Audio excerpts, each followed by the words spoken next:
Hallo und herzlich willkommen auf meinem YouTube-Kanal. Ich war mal wieder ein wenig unterwegs und diesmal war ich in Kolberg oder auf Polnisch Kołobrzeg und habe euch Videomaterial mitgebracht, was ich euch selbstverständlich auch nicht vorenthalten möchte. Wir werden es wie immer machen, dass ich unten rechts in der Ecke zu sehen bin und werde euch immer erzählen, was wir gerade auf dem Video sehen. Ja, dann will ich euch jetzt auch nicht länger aufhalten und würde sagen, gleich nach dem Intro geht's auch schon los.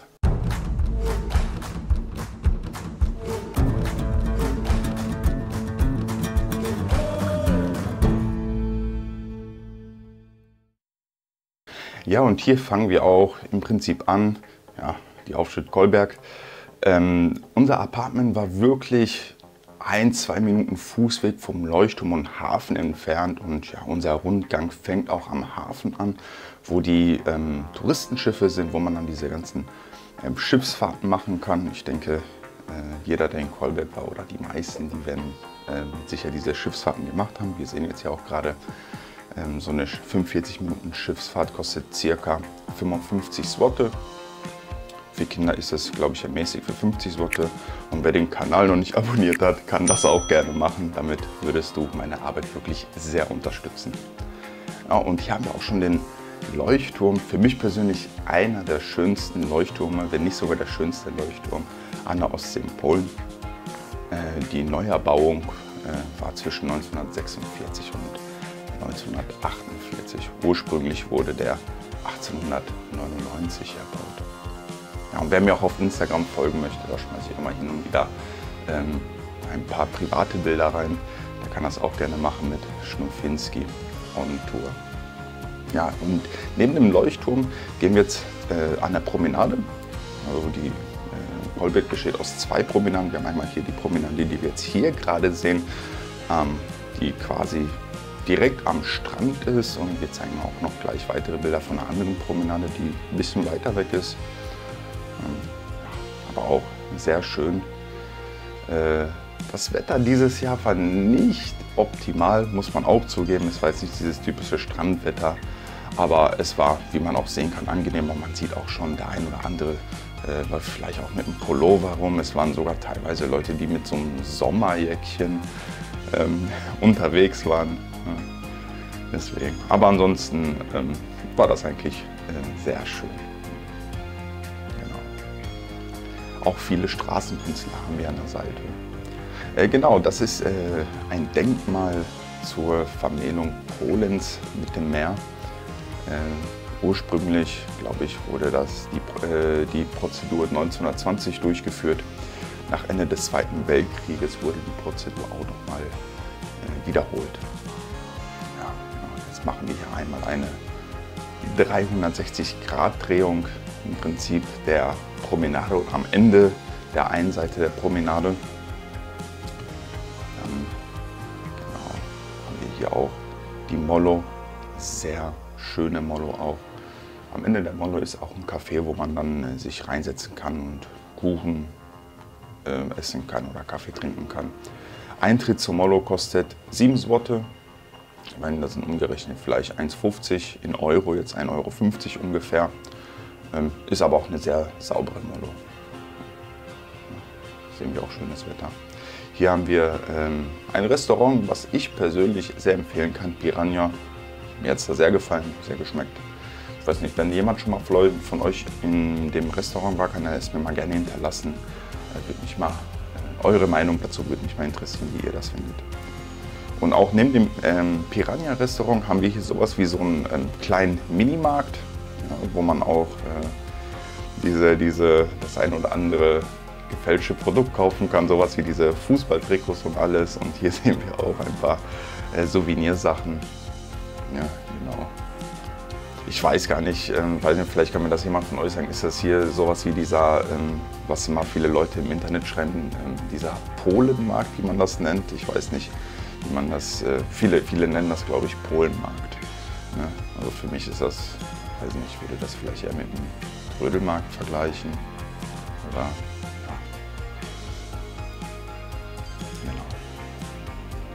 Haben wir auch noch ein Stück der Promenade. Man muss auch sagen, der zweite Teil der Promenade, der ist verdammt lang. Ich weiß nicht, also schätzungsweise 2-3 Kilometer locker. Und das ist auch genau das, was ich sagen wollte. Das ist der zweite Teil der Promenade. Und zwischen der Promenade und dem Meer haben wir hier sowas wie so ein Park oder vielleicht sogar Waldstück. Also hier ist es mit einem Park betitelt auch. Das ist der Park Stefan Jaromski. Der ist ganz schön breit. Und was auch schön ist, wenn es mal heiß sein sollte. Also ich war jetzt auch nicht das erste Mal in Kolberg. Letztes Jahr war es zum Beispiel sehr heiß in Kolberg. Und wenn man dann im Park drin ist, ist das wirklich wesentlich kühler als mitten auf der Promenade. Und genau, und dann kann man durch den Park durchgehen und dann hat man auch Eingänge zum Strand. Und dann hat man mehrere Eingänge auch zum Strand. Ich weiß nicht, die sind in ca. 500 Meter oder 800 Meter Abschnitten immer so ein Eingang. Genau. Und im Prinzip kann man hier auch spazieren gehen von Kolberg bis runter, wirklich bis nach Ustronia Morska, kannst du auch mit dem Fahrrad runterfahren. Ja, Eingang 16 sehen wir jetzt hier zum Beispiel. Ja. Also ist wirklich sehr, sehr schön, idyllisch auch sehr. Ja, also mir persönlich gefällt sowas wirklich, wenn man irgendwie auch ein bisschen Abstand hat zwischen der ganzen Promenade und dem Meer und das nicht immer alles so zusammengepresst ist. Ohne mich jetzt über Mistreu zu beschweren, aber da haben wir das ja, da ist wirklich alles aneinander gepresst, Promenade, Strand und die ganzen Imbissbuden und so. Das hat man hier zum Beispiel in Kolberg nicht und mir persönlich sagt das wirklich sehr zu. Genau. Flurry, das ist nicht der McFlurry aus McDonald's, das ist ein Flurry von einer Eisbude. Ne? Ja, genau. Wird aber hier auch Flurry genannt. Ja. Was auch übrigens neu war, was letztes Jahr zum Beispiel nicht in Kolberg war, wir haben auch gerade auf dem Strand oder am Strand immer so diese Strandkörbe gesehen. Das ist zumindest meiner Meinung nach neu. Letztes Jahr habe ich die nicht gesehen. Ich vermute mal gegen eine Gebühr, ich habe aber wirklich keine Ahnung, wie viel das kostet, kann man sich so einen Strandkorb mieten. Jetzt schauen wir uns mal ein wenig das Meer an. Man sieht, dass es auch leicht bewölkt ist. Aber man sieht auch, der ein oder andere ist im Wasser. Aber man sieht das ja auch, es ist halt nicht so wie immer, dass wirklich der ganze Strand voll ist und wirklich die Leute am Baden sind. Es ist einfach wesentlich weniger gewesen. Viele waren spazieren, muss man auch sagen. Schön. Ich persönlich, ich mag Kolberg wirklich sehr. Oh, jetzt sehen wir auch, wie dass es wesentlich dunkler ist. Also sehr, sehr dunkel. Ja, das Meer wird auch ein bisschen unruhiger, war auch etwas windig. Auch hier dann eine Möwe. Ja. Waren auch wieder da. Weniger. Also ich hatte den Eindruck, ich weiß nicht, falls jemand von euch in Kolberg war, hattet ihr auch den Eindruck, dass dieses Jahr weniger Möwen waren? Ich weiß nicht. Ja. Ich hatte so ein bisschen das Gefühl. Genau. Hier gehen wir jetzt in Richtung Altstadt bzw. ins Zentrum von Kolberg. Auch schön, meiner Meinung nach. Ein schönes kleines Städtchen. Ja. Nicht verkehrt. Hier haben wir die Marienkirche. Noch sehr schön. Und hier haben wir gleich das Rathaus. Ich finde, das ist auch eine sehr, sehr, sehr schöne Architektur. Gebaut zwischen 1829 und 1832. Also für mich persönlich auch ein sehr, sehr schönes Rathaus. Ja, und hier sind wir jetzt im Stadtzentrum. Wie ich schon gerade sagte, es ist ein kleines Städtchen, aber ich finde ein sehr, sehr schönes Städtchen.